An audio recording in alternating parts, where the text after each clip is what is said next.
not conservative. They are radical right extremists. Let me tell you what they did this week. 63 Republicans voted no to support NATO.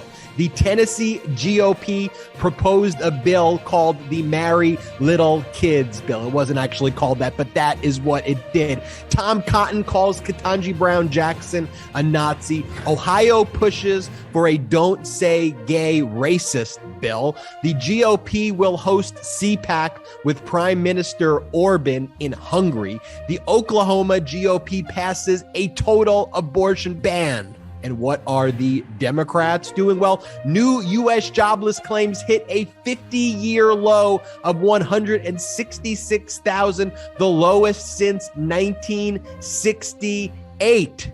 The Democrats are delivering. And as Jamie Raskin said the other day, these days, the true conservatives seem to be the Democrats because we want to conserve the land, air, water, climate system, Constitution, Bill of Rights, Social Security, Medicare. This is the MeidasTouch podcast where we fight for democracy with you each and every pod. Brett and Jordy joining me, Ben Meiselas, on the pod. We have an incredible guest. I would say we have the Democrats' secret weapon as our guest. 100%. We have a pro-democracy champion, and there is a reason the Tennessee GOP literally made her office the closet of their office building in Tennessee. We have Tennessee State Representative Gloria Johnson. And State Representative Gloria Johnson from House District 13, she holds the key. This, I believe, is going to be the most important and powerful interview going into 2022 because Gloria Johnson flipped a state house district in Tennessee that was plus 12 Republican. Plus 12. That's crazy.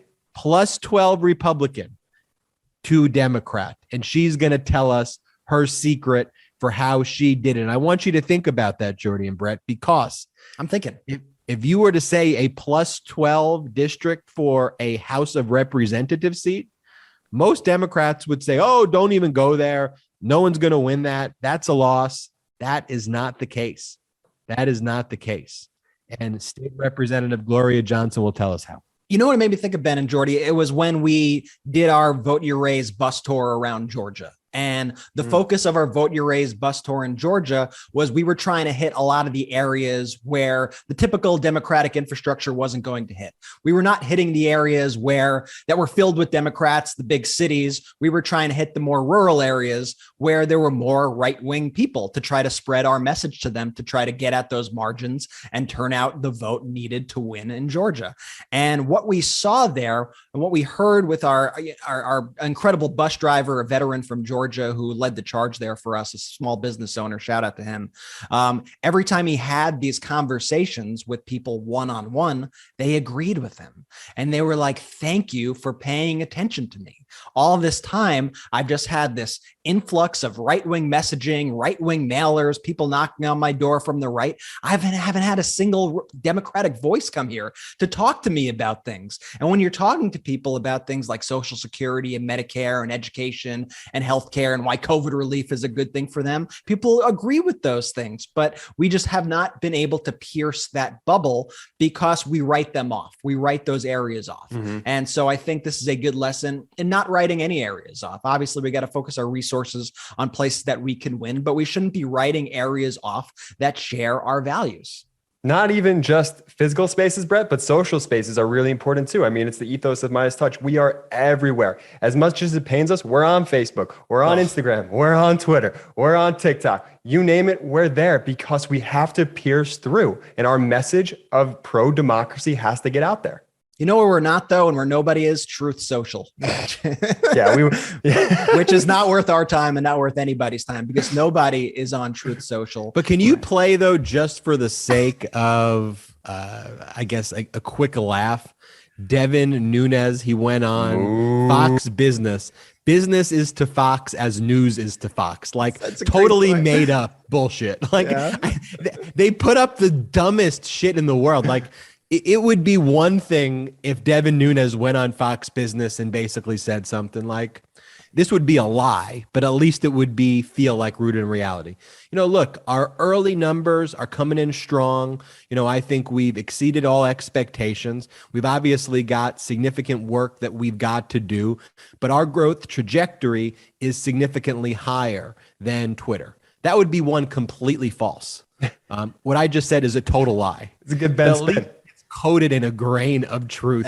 But Devin Nunes says nobody's on Twitter anymore, and everybody's on Truth Social. And Truth Social is not even a functioning platform. And even Trump, who's it's his platform, doesn't use it. But just play the ridiculous. What is your reaction to Elon Musk taking a 9% stake in one of your competitors, certainly, Twitter?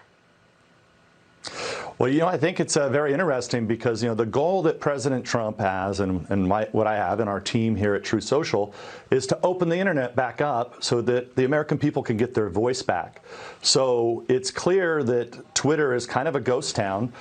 They desperately need Elon Musk to be there. So, it's probably something that Elon wants to do. I think he probably believes in free speech like we do.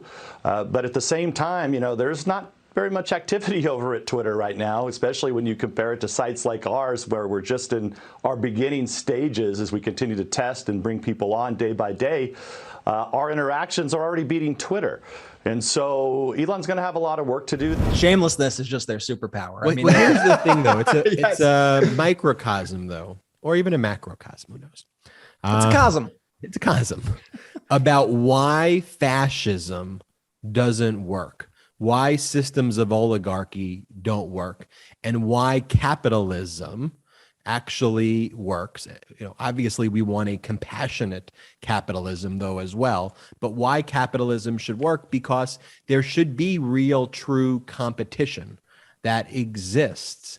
And in a fascist, in an oligarchy, in an area where, like in a government system, the ones that DeSantis wants to create and Greg Abbott want to create and the GOP, where they want the government to pick winners, they pick dumb fuck winners. They pick winners whose qualification is their obsequiousness to the emperor with no clothes. That is how they choose winners. So you get the worst, like the Nuneses, who rise to the top in that system. And you have platforms like Truth Social, which don't work, don't function, being touted as what people should use, broken stuff, as opposed to actually effective stuff, which they criticize, the functioning stuff that these authoritarian states criticize, because they actually support, other deeper, broader views. Fascism, oligarchyism, these are forms of socialism directed towards the 1%. That's what those systems are. And that's why it fails, as opposed to a compassionate form of capitalism that provides equality of opportunity for people, which is a system that I support. Yeah, this is, it's not a situation where the cream rises to the top when you have systems like this. It's a system where you are handpicking your friends. This is what you see in Russia. And then you get incompetent people running things, which was the Trump White House in a nutshell. Speaking of Twitter also, I'd be remiss if I didn't mention that it's an anniversary of sorts for MeidasTouch. We here at MeidasTouch call it Scotty Day. Scotty Day. Anniversary of Scotty Day. Scotty Day is kind of like Bobby Bonilla Day. Wasn't Bobby Bonilla Day where the Mets pay Bobby Bonilla like $1 million they still every year pay based him, on his and it's 30-year on my contract? birthday. It's on July 1st when they pay him the $1 million. So let me give some background on Scotty Day for our listeners, because I don't think this is exactly a thing that many people know about. But let's start celebrating it. All right. So a couple of years ago, about 2 years to the date, on April 6, 2020, young MeidasTouch had just formed. We were around for maybe a week or so, but we were hustling. We wanted to get our message out there. We were in the replies of Fox News trying to counteract their propaganda. We were working hard from day one out the gate. And so one of our replies to Fox News, I don't even know what our reply was, but it was probably rebutting some coronavirus lies that they were spreading. We got a response from Mr. @ScottyWallace11 on Twitter, who has some sort of, I don't know, is it a cowboy hat and strange mustache? I don't think that's actually a real human being in that picture.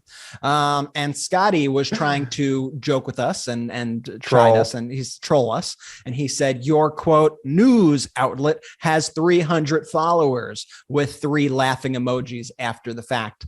Now, 2 years later, we now on Twitter have over 775,000 followers, and cross-platform about 2 million followers, over 1 billion. What do we average? 150, views. 200 million impressions a month? Something Yeah, like that? something like that. And so we like to celebrate Scotty Day as just a little sort of time capsule of how far we've come and how far you have come at the Meidas Mighty. And Scotty, let's pour one out, or pour 300 out for Scotty, who has since been suspended. This troll no longer has his account. But I think it also, it's funny, and we like to talk about. It's funny. We were talking about it with our team the other day. Some of our employees here at Meidas, and we wanted to send like an email to celebrate Scotty Day and do things around Scotty Day, and they were like, "It's a little niche, no?" Like,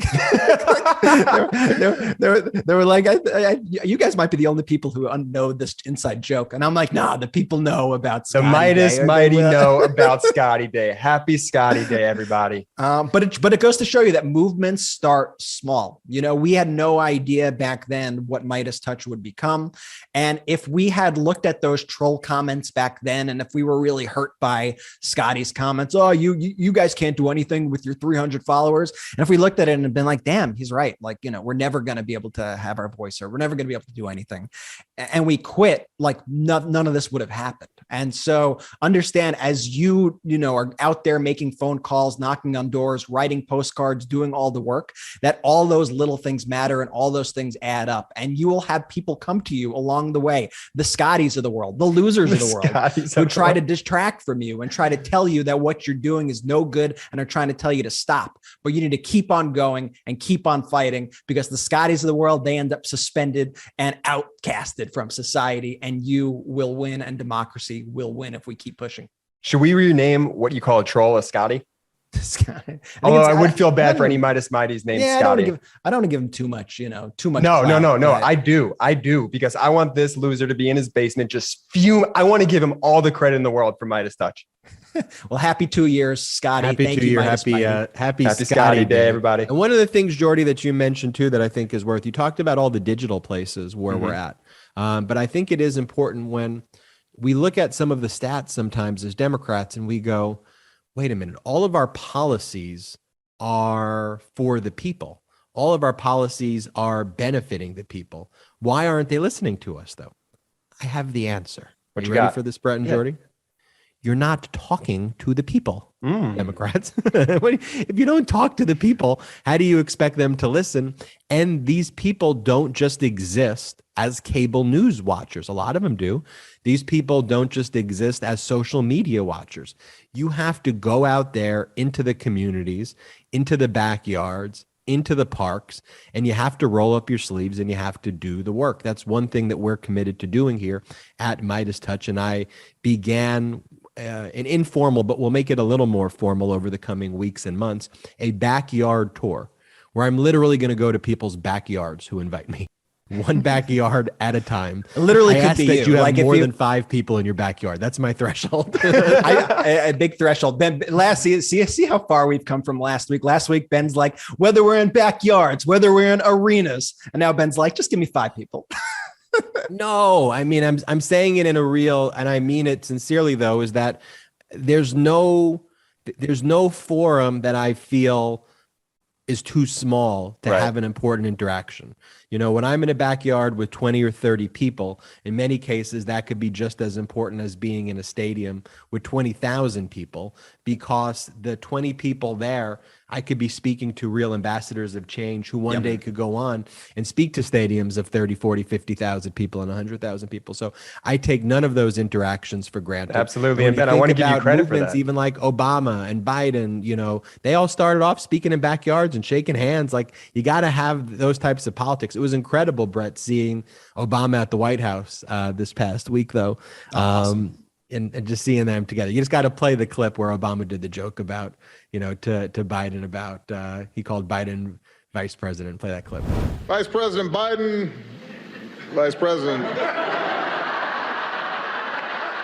That was a joke. Okay, so this literally the second after I saw this clip, I think I texted both you guys and I was like, oh my gosh, it's obviously a silly joke from Obama, but watch the right wing freak out and start being like, oh, look, Obama's really running things. Joe Biden doesn't know he's the president. And sure enough, those flurry of tweets came, but whatever. I'm going to set those aside from now because those, whatever, I'm just going to ignore them. And play the clip, Brett. This was an important part, I think, of Obama's speech when he was at the White House, when he talked about his push for healthcare and his push to give healthcare to 20 million plus people who didn't have healthcare, and the risks he confronted when running, when he was running for office again in 2012, that he could lose the election. But just play the clip and I want to talk about it for a second.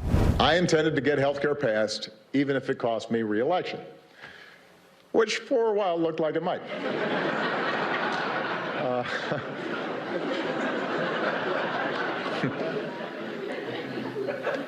But for all of us, for Joe, for Harry, for Nancy Pelosi, for others, the ACA was an example of why you run for office in the first place, why all of you sign up for doing jobs that pay you less than you could make someplace else, why you're away from home sometimes and you miss some soccer practices or some dance recitals. Because we're not supposed to do this just to occupy a seat or to hang on to power. But we're supposed to do this because it's making a difference in the lives of the people who sent us here. That's what politics is. Mm-hmm. Politics is delivering for the people. Politics is for the people. And you know, when you listen to what Obama was saying too, like, this wasn't about entrenching my power, it wasn't about enriching myself. And clearly that's what Republicans use politics for. There's two types of politics out there. There's politics for the people, and then there's politics for the person. And Republicans practice politics for the person. They want to figure out how the system could be rigged for them and people like them. How do we manipulate the tax code so rich people get tax breaks?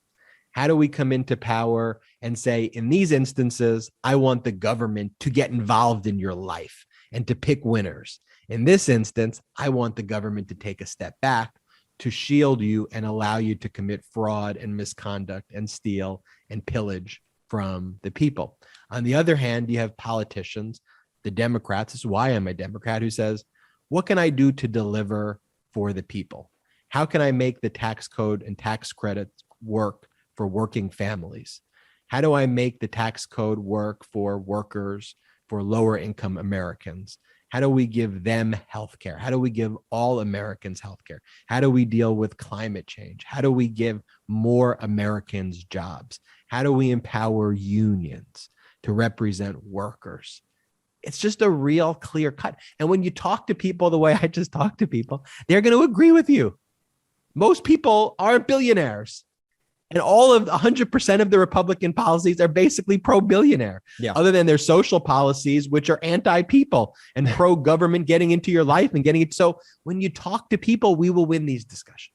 Well, that's why they invent fake boogeymen. That's why they try to run on these fake issues like critical race theory. That's why they try to push these don't say gay type bills. That's why they're so loud and obnoxious also, because they want to frankly distract from the real work that Democrats are trying to do to pass.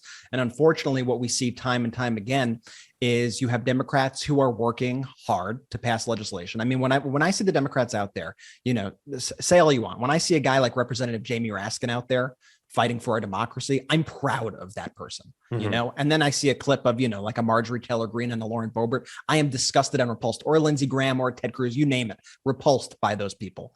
You see the Democrats fighting, at least, and it's kind of on us, though, to give them the tools to actually get shit done. Because the fact is that if they don't have the right majorities, they're not going to be able to get all the things that we want to get done. But nevertheless, they are fighting. They are getting things accomplished. We've seen the Postal Reform Act, which is a huge deal. We've seen the infrastructure package. We've seen COVID relief. We've seen time and time again Democrats delivering for Americans.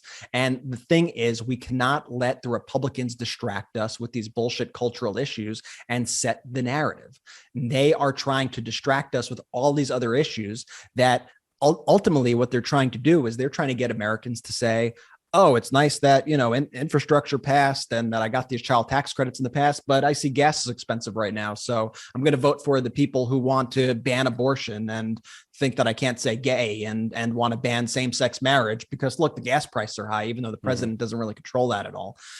This is the position that they're trying to put us in. And so, we just need to really be very clear about our messaging. And I think, Ben, one of the things that you said during your backyard speech that I think is so important is people are like, what's your messaging tips? And you're like, just say what the things are, what they're doing. Like you don't have to couch it in fancy phrases and whatever, and flowery terms and words and whatever. Just say Republicans are trying to do X. Democrats want you to have healthcare. Republicans want to take away same-sex marriage. You just need to say what is happening to people. Don't treat people like idiots. Just be direct. Yeah. And you talk about what the Republicans are doing. I mean, we're going to have on in a little bit the Tennessee State House District Representative Gloria Johnson. But look at what her colleague is doing. At the same time, they're out there calling Democrats groomers and using these labels. You literally have a representative from the Tennessee's 6th congressional district, who is the former commissioner of agriculture. I guess the woman he married started working there when she was in her teens. And then he married her, shortly after she was no longer a teenager. I mean, just show this is a Tennessee Republican. Just you show these photos, Brett, just pull them up. And it's like, no, this is crazy. I mean, this is crazy. I want to now bring in Tennessee State Representative Gloria Johnson. You will want to watch this interview. And here's what I ask. We cannot clone Gloria Johnson. She can't clone herself. And you're going to hear me say this to her at the end of the interview. But I ask that you show her interview to any Republican family member. Don't even tell them, that, hey, we want you to watch this because. Just say, we'd like you to watch State Representative Gloria Johnson from Tennessee. She has some interesting ideas, and I'd love your perspective after this interview. That's how you can help us on the MeidasTouch podcast. So let us bring in State Representative Gloria Johnson. But before doing so, of course, I want to tell you about our partner, Athletic Greens. This podcast is brought to you by Athletic Greens. Have you tried Athletic Greens? If you're Meidas Mighty, you probably have tried Athletic Greens. You've seen the before and after photos of me because Brett puts them up each and every read. Brett, put up the before photo. With pleasure. Here's the after photo. And I started taking Athletic Greens 4 months ago. And before that, I thought I was taking the vitamins that I needed, but obviously they were not working. With Athletic Greens, I'm absorbing 75 high-quality vitamins, minerals, whole food source, superfoods, probiotics, and adaptogens that help me start my day right. And so it's lifestyle friendly, whether you eat keto, paleo, vegan, dairy-free, or gluten-free. It's for you, and tons of people take some kind of multivitamin, and it's important to choose one with high quality ingredients that your body will actually absorb, and it costs you less than $3 a day. You're investing in your health, and it's cheaper than your cold brew habit. To make it easy, Athletic Greens will give you a free 1-year supply of immune supporting vitamin D and 5 free travel packs with your first purchase. Here's what you got to do. Visit athleticgreens.com/Meidas. Again, that is athleticgreens.com/Meidas to take ownership over your health. Join all of the Meidas Mighty who are taking Athletic Greens and keep up with the ultimate nutritional Assurance. Also, this podcast is sponsored by BetterHelp Online Therapy. This month, BetterHelp Online Therapy wants to remind you to take care of your most important relationship, the one you have with yourself. BetterHelp is online therapy that offers video, phone, and even live chat sessions with your therapist, so you don't have to see anyone on camera if you don't want to. It's much more affordable than in-person therapy, and you can be matched with a therapist in under 48 hours. Give it a try. I've given it a try. It's helped me. See why over 2 million people have used BetterHelp Online Therapy. And this podcast is sponsored by BetterHelp, and MeidasTouch listeners will get 10% off their first month at betterhelp.com/Meidas. That's BetterHelp.com/Meidas. Again, betterhelp.com/Meidas. Get your online therapy. Start this month and take that mental health break that you need. Without further ado, let's bring in our interview with Tennessee State Representative Gloria Johnson. We are joined by Representative Gloria Johnson, state representative from Tennessee's 13th House District.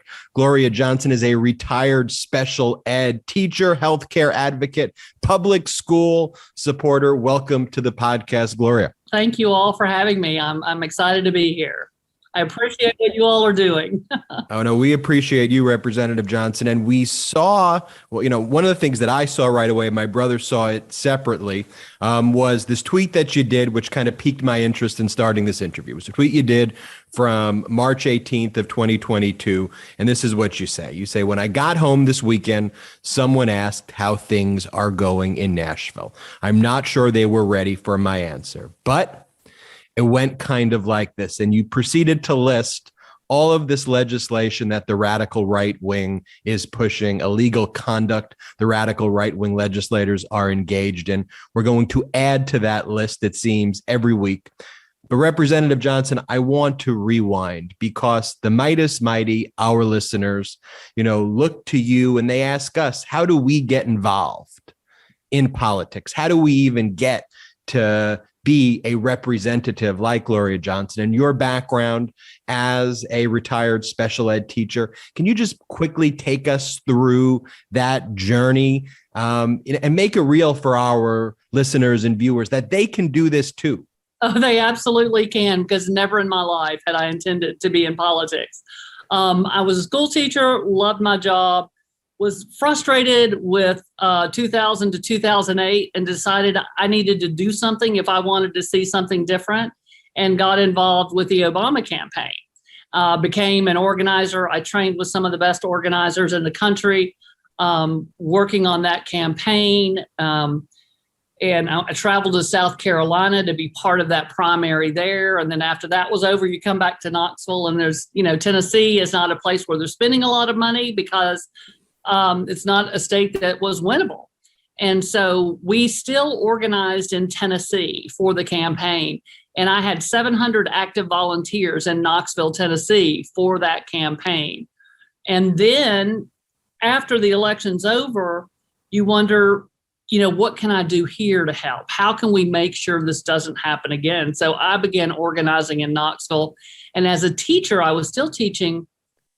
And they were attacking a teacher's seat at the table. They were taking away our rights for collective bargaining and just removing the teacher's seat at the table. And we knew that that was because of the coming down the pike, the privatization of our public schools. And I decided that perhaps the best way I can fight and push back is running for office. And so that's what I did. And so tell us a little bit about the House district that you represent. Tell us about the 13th. And what was the messaging, though, when you ran? What was the messaging that really resonated, with the voters in Tennessee as a Democrat, as someone who's talking about unions, as someone who's pro-teacher, as someone who's pro-democracy? How do you go and do that? You really have to talk to people where they are and talk about those kitchen table issues. Because when I first started running, it was about a plus 12 our district.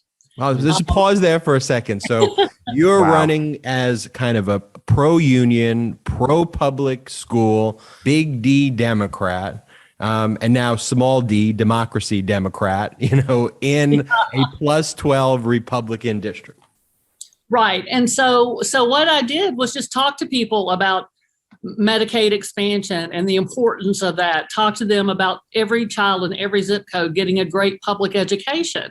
And folks who work a hard 40-hour a week ought to be able to earn enough money to pay the light bills, pay their rent, buy groceries, get the medicine that they need, and they shouldn't have to decide between those things. And the message resonated. I mean, every time I've run, it's always the top three have always been education, jobs, and healthcare. The order has changed almost every cycle. It's very interesting. But those are the top things that the voters care about. It's those kitchen table issues. And if you talk to people about those issues, you can win. Talk to them about the things they care about, because people, every election, they have had me pictured and covered in blood spatter saying that I'm friends with criminals because I go to protests. They have me as a witch. They had me as a killer clown. All of these insane things, calling me this radical socialist, whatever kind of craziness. And it's just outrageous because when people talk to me, they know different. And so, that's the kind of thing they do, I think. And we won't hear socialists. We might hear pedophile this year. I mean, that none of their stuff has worked. So they're trying absolute crazy stuff. We literally have Moms for Liberty here in Tennessee, very active, who are saying that librarians and teachers are grooming children with obscenity in these books and things like that. We've actually banned books in Tennessee. We've actually had a book burning in Tennessee. It's really frightening what a minority of the folks here, but they think they're a majority. It's quite shocking. And it is the tyranny of the minority, and sometimes those tactics psych out the majority into being silent. I think the Tennessee's 13th House District is a real microcosm. What we're seeing there, how they've vilified you, but how you've spoken about these kitchen table issues is a real important message, not just others in Tennessee should learn, but Democrats across the country. Because as you mentioned, those three issues, education, jobs, and healthcare, I'm sorry, I don't hear Democrats really out there talking about those three issues. And here's the weird thing. Democrats are the ones fighting for those three issues for the people. I'm going to ask you why you think that is, but I want to draw that comparison to the Democrats who have fought for these three issues and the type of legislation we're seeing in Tennessee, a laboratory for autocracy, as David Pepper, an Ohio Democrat, has aptly referred to it as. What are you saying to national Democrats as we're approaching 2022? Like, shouldn't they talk about education, jobs, and healthcare more? Well, absolutely. We need to talk about what the people care about. While they're out there calling me all these crazy names, all of my legislation is related to these things. And it's my legislation, medical cannabis and cannabis reform. 83% of Tennesseans favor that. But this supermajority here will not let it get through committee. More than 70% favor Medicaid expansion. But this supermajority and the NFIB will not let it get through committee. And Americans for Prosperity. Fully funding our public schools. Overwhelmingly, Tennesseans on both sides of the aisle favor their traditional public schools being funded, but they're not doing that. It's remarkable to me. We have an opportunity as Democrats to talk about all of the issues that people care about in my county, in the state, and across the country. And those things that affect them at their kitchen table. And that's what we need to be doing, because that is how we win.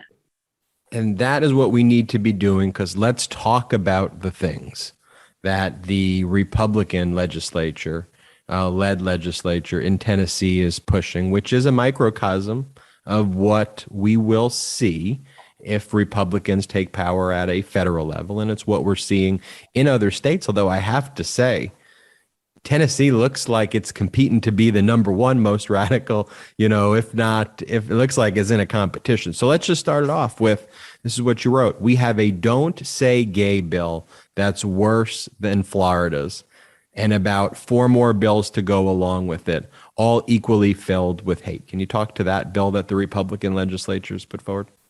Absolutely. Where Florida's bill was just in elementary, ours is K through 12. And, it's just insanity to say that we're going to remove this from school. As I said, I remember once, I worked with kids who were emotionally disturbed behavior disorder. So kids who had a lot of issues. And once I remember one young man in particular, great kid, but he had 2 moms. In high school, that was a reason for him to be bullied and made fun of and that sort of thing. So we had to talk about it. In my class, we touched on mental health and we dealt with that. And so when something had disrupted the classroom, we had what we call a problem solve. And you have to be able to sit down and talk about it, work through it. And I can't even imagine what that class would have been like if we hadn't been able to talk about that issue. It would have been chaos all day, every day, and nobody would have learned anything. They're so short-sighted. They're so scared of anything that doesn't look and act like them. It's just mind-boggling. I guess that's why we have all the gun legislation, because they can't leave their house because they're terrified, so they need a gun everywhere they go. It's just ridiculous. They promote book burning. Well, absolutely. We have a Pastor Locke here. He's gone national. Don't know if you heard of him. Complete nut. He also says that autistic people are possessed by demons. Really, really horrible human being. But yeah, they had a massive book burning in Mount Juliet, not 30 minutes from the Capitol. It's just ludicrous and outrageous. And he was on tour with a group called Tennessee Stands that is anti-mask, anti-anything that science. But they toured the state with this fella who burns books. And then we've got Moms for Liberty in with them, who are just a mess, acting like we're teaching CRT in kindergarten and just crazy things like this.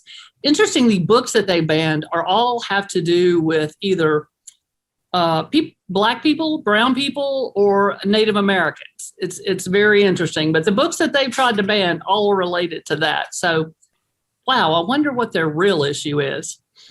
There's a vigilante abortion bill worse than Texas, a bill that makes your friends and family, gives them $10,000 if they rat you out, and yes, gives more rights to the violent rapist than the victim of the violent rapist. Yeah, I mean, I don't know another way to put it, but a violent rapist has the right to choose the mother of his child, but the victim of a rapist cannot choose whether or not to have her rapist baby.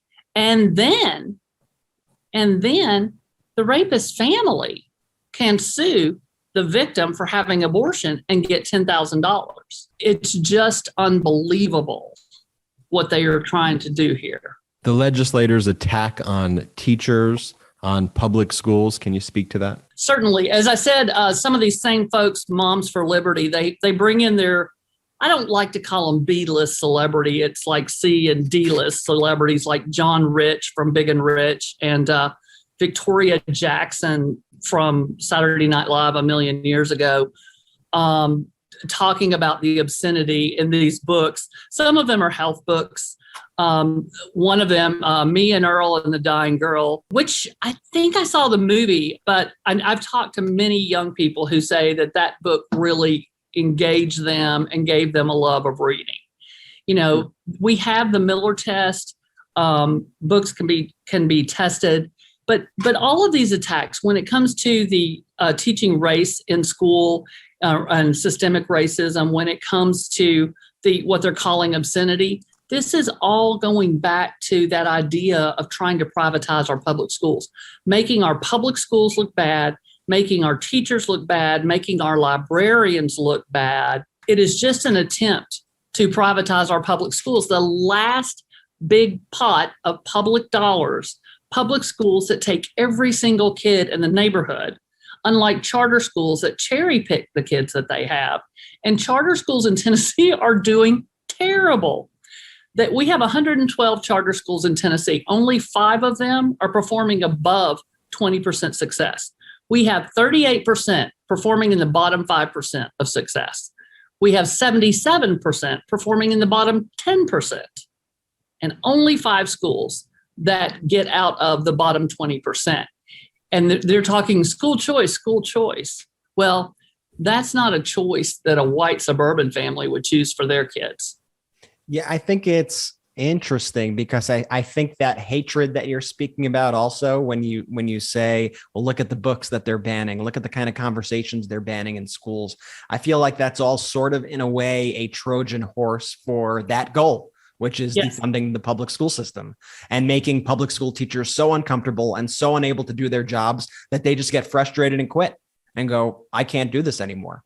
And the craziness doesn't end there. I mean, this week we all saw this Marry Little Kids bill that was put out. It's HB 233.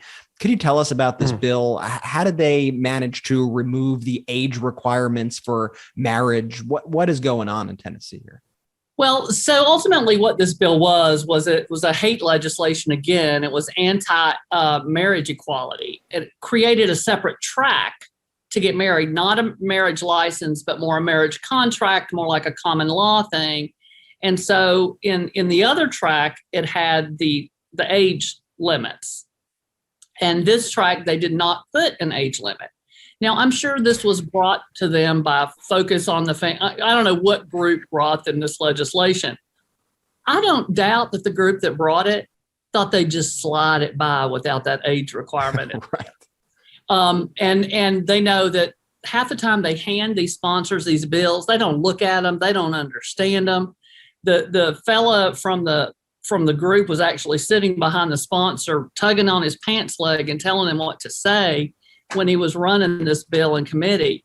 And even their own, one of our fellows, Rep. Stewart, questioned him and said, the age is not here. And Representative Stewart is a lawyer. And he goes, well, he said it's assumed because it's a contract and you have to be 18. And our guy's like, yeah, that's really not how it works. and so then they went to legal. They went out of session to ask legal, and legal was like, yeah, he's right. There's no age limit in this. And they didn't care, and they passed it. And then they got 20 people to sign on with it. So they signed on as co-sponsors. But we hear they're going to amendment. I hope a lot of sunlight made that happen. But we hear that they are going to amend it. But just the idea that whether by design or by ignorance it was going to happen shows you that these guys are just drunk with power and dangerous to Tennesseans. Yeah, I mean, there are literally, I believe there are 24 Republican sponsors and co-sponsors on this bill. And I think in those little moments, I think you start seeing the real intent of a lot of these bills. It was like when Florida, when they were passing their Don't Say Gay bill, and they added a bit to it that said that teachers have to out their students to their parents if they catch wind that they're gay. And then there was an uproar about that and they had to take that out. But, I think that shows the intent of the bill, that it is an inherently anti-LGBTQ bill. And here, I think this shows the intent of the bill. Then I saw, what's this other story about? I've been seeing going around online. I'm not sure what you know about it, but this Representative John Rose from Tennessee, did he married a child, or he groomed a child and married her on her 17th birthday? What happened there? He met her when she was underage and she was in FFA, Future Farmers of America. And then I'm not sure exactly how it happened, but created some program for her or whatever, then married her when she was 21, but knew her that entire time, met her when she was in the high school. These are the folks that are out there saying hideous things about Democrats. When there's that, we have a representative who's an admitted child molester. He is on tape for 20 minutes apologizing to one of his victims. He was a teacher and a girls basketball coach. He molested 3 of his basketball players. And we have all of their tapes. Governor Lee said he believed them. Representative Beth Harwell, when she was here, said that she believed them. But they just gathered around and supported him and protected him. It's past the statute of limitations. I had a resolution to oust him from the body. and they tabled it and wouldn't hear it, promised us there would be an investigation, but there never was. When it comes to the Republican Party, every accusation seems to be a confession. And with Representative John Rose, when I was looking it up, it was just that, right? You have a person in a leadership position who meets a young girl when she's as young as 12, possibly 13 or 14, promotes her to leadership positions, cultivates that relationship for many years, and then marries her basically the first second they could. And these are the people out there calling Democrats groomers, calling you a criminal, and throwing around all these sorts of terms. I mean, one of the other things I want to get, speaking of calling you a criminal, I mean, weren't 14 Tennessee Republicans just subpoenaed for potentially illicit activity or involvement in illicit activity? What happened with those subpoenas, and what's going on there? Absolutely. We've had one indicted in the House for wire fraud. We've had one indicted in the Senate for some campaign fraud, 5 indictments for him.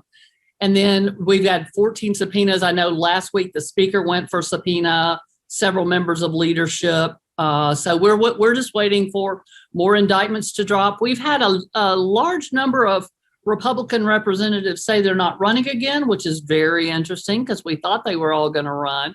So we're expecting some indictments to come down, and we know specifically who's involved. A lot of it originated with our former disgraced Speaker, who's still in the House, but he's no longer Speaker. He was sending racist texts and sexist texts, and his chief of staff was snorting coke off his desk at 10:30 in the morning. So, they got ousted, and it's been under investigation. We had a very suspect voucher vote a couple years back, and we had several bribes. One, probably the most prominent, is we have a rural Democrat who is a colonel in the National Guard. That Speaker offered him the rank of general if he would change his voucher vote. He talked about it right after the vote happened. We didn't really hear much. And since then, we have a Republican that has come out and said, yes, I was there. I heard it. It was true. Wow. And once again, just to go back to what we were talking about before, this is also about defunding the public education system. It's all going back to that same privatization, ending public education. And the people who are involved in this are people that our listeners know. And it's worth calling them out because it's important that people understand that even at a local level, and this is what Republicans have been so effective at, is that while people are distracted by national issues, they target these local systems. And Betsy DeVos, I believe, and Eric Prince are steeped in this entire bribery scheme and this whole getting rid of the public education system in Tennessee scheme. How is Betsy DeVos and her brother Eric Prince of Blackwater involved in this? Betsy DeVos has been involved. She's been giving money to these privatization organizations. Of course, when she sat on the board at American Federation for Children, we had Tennessee Federation for Children. She was donating to that. Her husband was donating to that. And Bill Lee was donating to that while Haslam was the governor at that time. Lee has carried it on and just amped it up. Betsy DeVos was here a couple of years ago, a meeting that they thought was quiet, but some journalists found out about it. And it was a room full of hedge fund managers, venture capitalists, and Betsy DeVos and all these school privatizers. And since then, we have seen some of these folks opening these charter schools.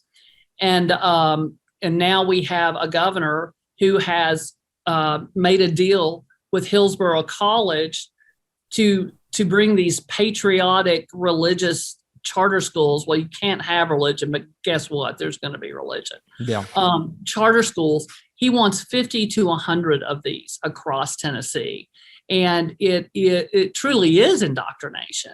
The curriculum is a mess and not even factual. Especially when you get to the civil rights portion and that sort of thing. It's really horrific. But Betsy DeVos and Eric Prince are very involved with Hillsdale College and just steeped in that. And the governor at the state of the state just made the announcement, we're going to have 50 or more, Hillsdale charter schools. And so everybody starts Googling, and then it's like, oh my goodness, it's one scandal after another at that place.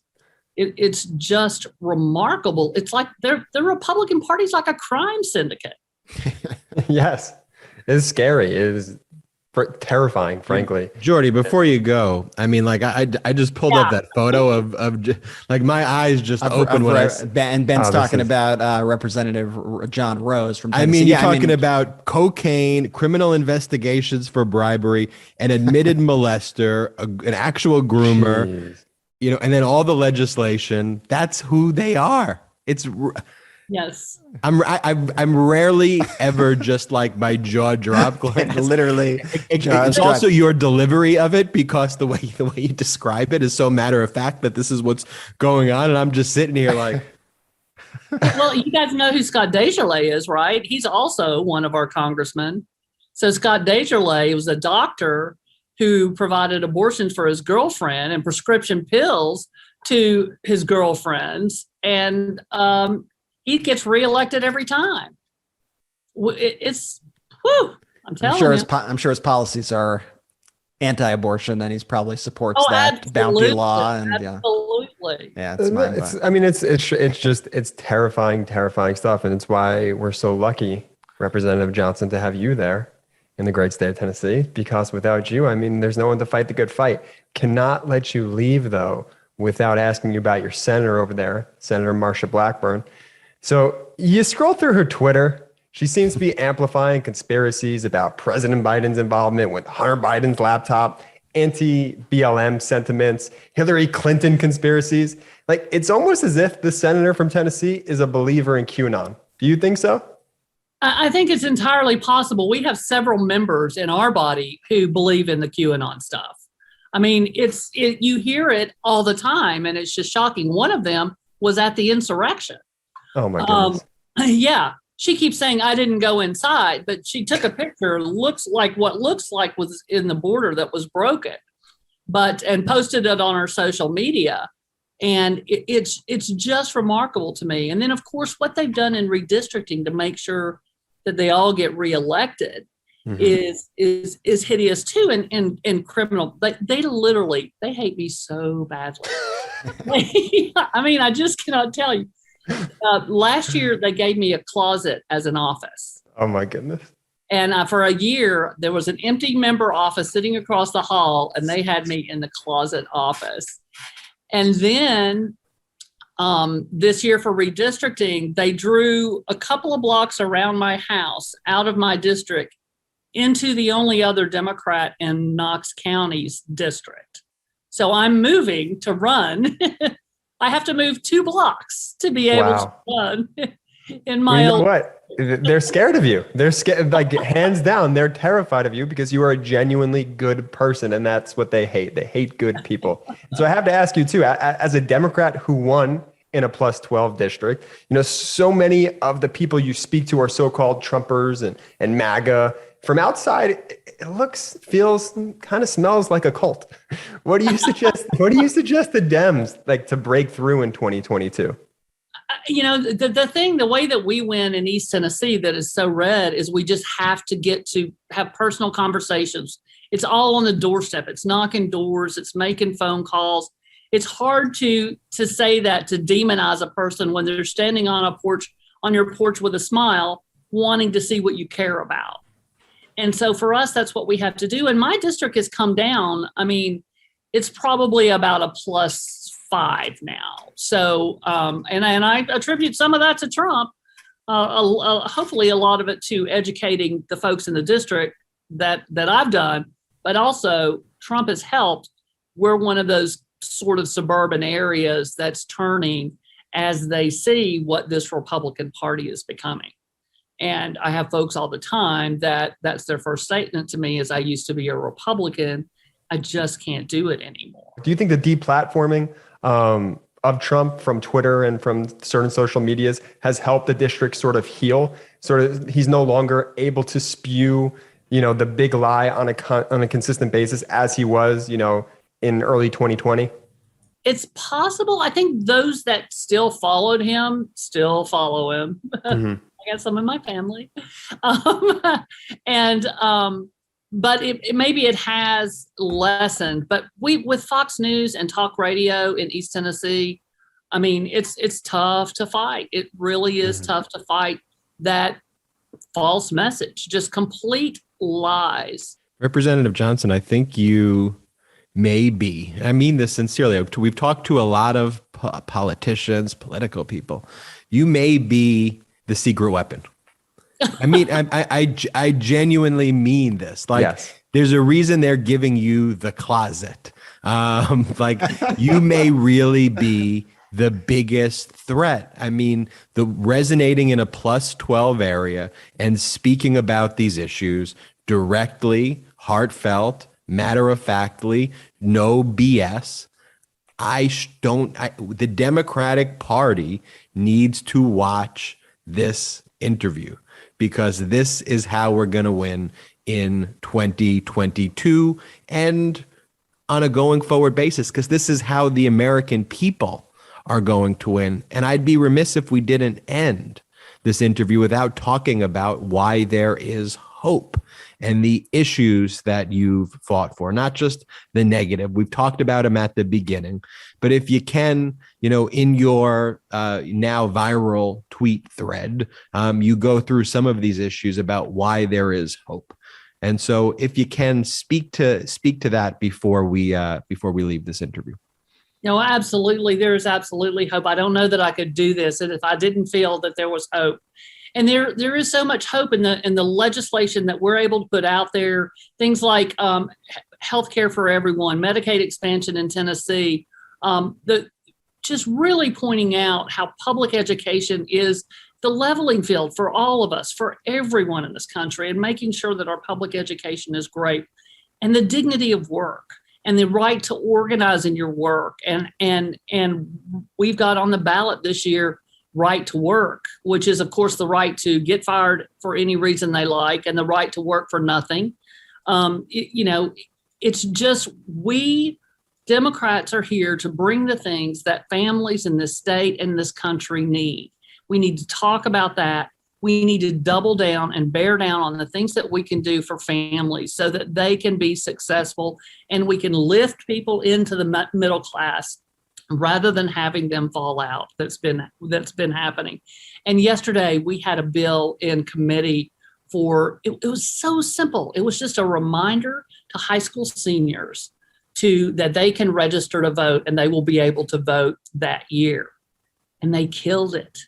We had all these students here from high school speaking about how great this would be. There was no fiscal note. We're talking about an email. We're talking about putting it on the school announcement, those kinds of things.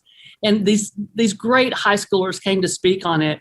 And they were just so empowering. They were so smart and they really knew their stuff. And those clowns in the GOP just voted that bill down. And I sometimes wonder, should I be calling them clowns? But they are. And I think I have to tell the truth. They say things that aren't true, but this legislation, the things that they're doing are clownish. They're dangerous clowns. But I mean, they're not serious people. These are not serious people that care about our state or care about our country. State Representative Gloria Johnson, while we can't clone you, we don't have that technology yet, we can encourage all of our listeners, all of our audience to make sure you send this interview to your friends, regardless of political party. That's the one instruction that I have to all of the Meidas Mighty. Send this interview everywhere and see what it means to be a politician with heart who's fighting for the people. Representative Gloria Johnson, thank you for joining us on the MeidasTouch podcast. Thank you. I enjoyed it. And welcome back to the MeidasTouch podcast. I told you that right there is the recipe. Yes. That right there is the secret sauce. It really shouldn't be that secret. It seems obvious that that's it, but that is what we need to do. We need to get out there. We need to knock on doors. We need to get in backyards. We need to start writing letters and keep writing letters. We need to interact with people and explain these issues if we want to win in 2022. And I want to add one thing, and Brett and Jordy, this is my constant advice to pro-democracy people, Democrats, independents. the only purity test that should exist is one, do you care? Well, there's probably two. One, do you support democracy? Number one. And number two, do you want to help people? Do you care about people? Those are the purity tests that I have.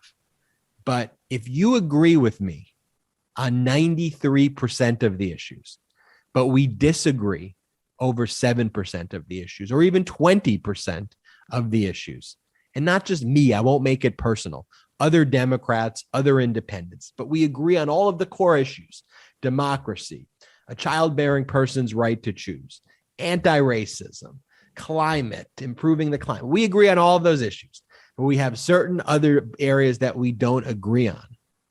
Just stop with the bullshit over, I'm unfollowing you, I'm not talking to you, you're dead to me, you're a grifter, shut up, I'm unfollowed. How could you do this to me? That's just not the way the world works. And that's the mentality why Hillary Clinton lost in 2016.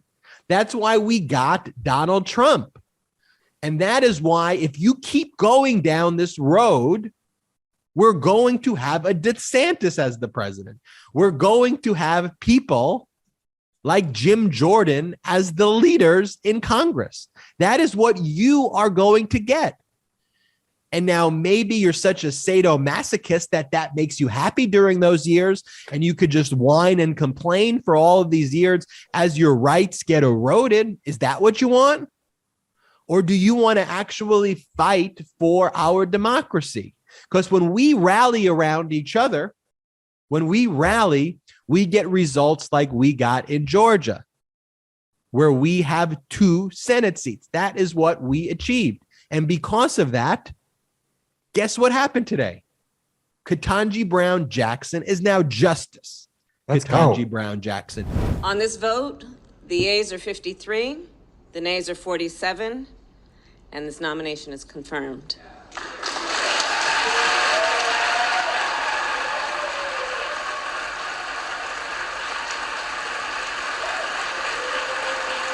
And but for that,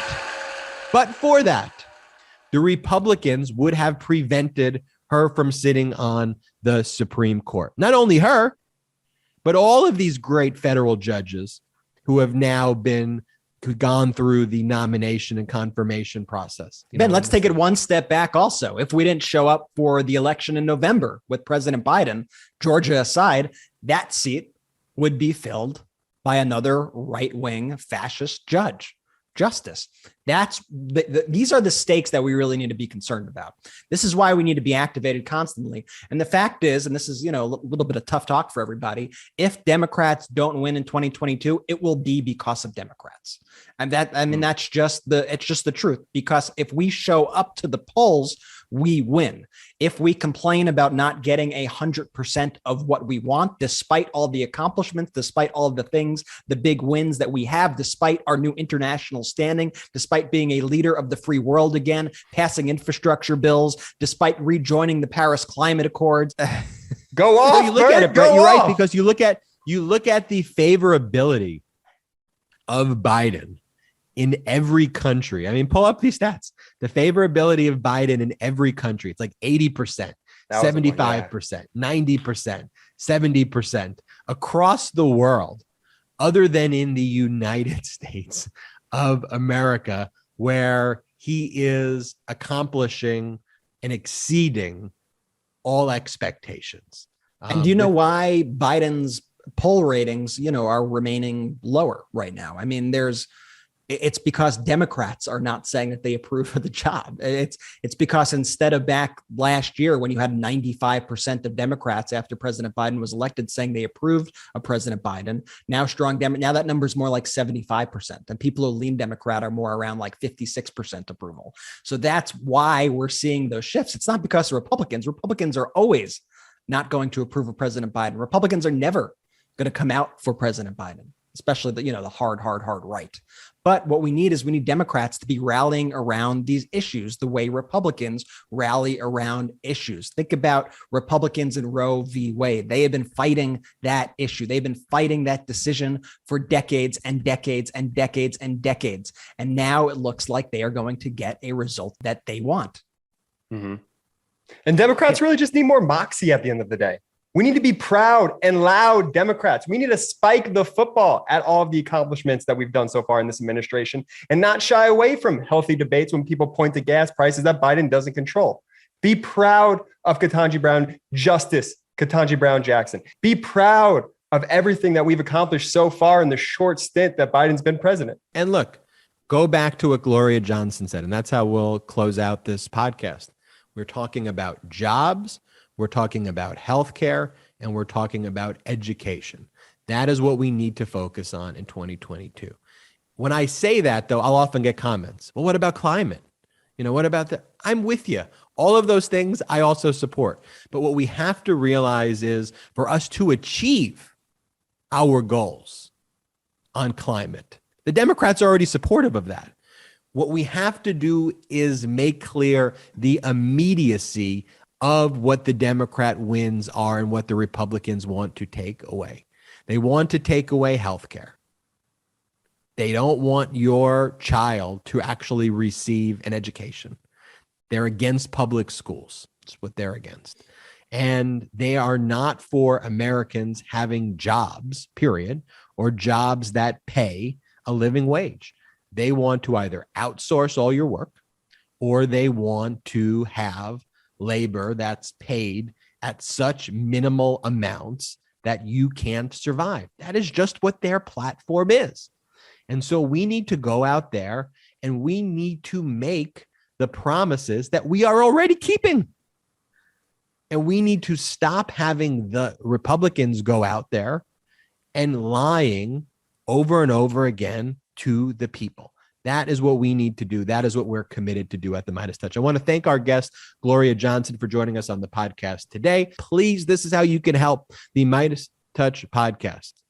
Please subscribe to, one, our YouTube channel, and two, wherever you get the podcasts, even if you don't subscribe to the podcast because you listen to it on YouTube, download and subscribe on the podcast as well. Just after you listen to this on YouTube, just press play on the podcast. Just play it for like 10, 15 minutes. That actually helps the algorithm because the reality is that we crush mostly all the podcasts out there because of our simulcast numbers. But a lot of people, because we're new media, listen to us on Twitter, YouTube, and other locations. Make sure you also press play on the audio as well. Our audio audience is huge, but just help us by doing that and leave a 5-star review. That helps the algorithm as well. And check out the Meidas merch store while you can. store.meidastouch.com and get some of the best MeidasTouch gear. Thank you, everybody, for listening to this episode of MeidasTouch. Let's keep fighting together. Shout out to the Meidas Mighty!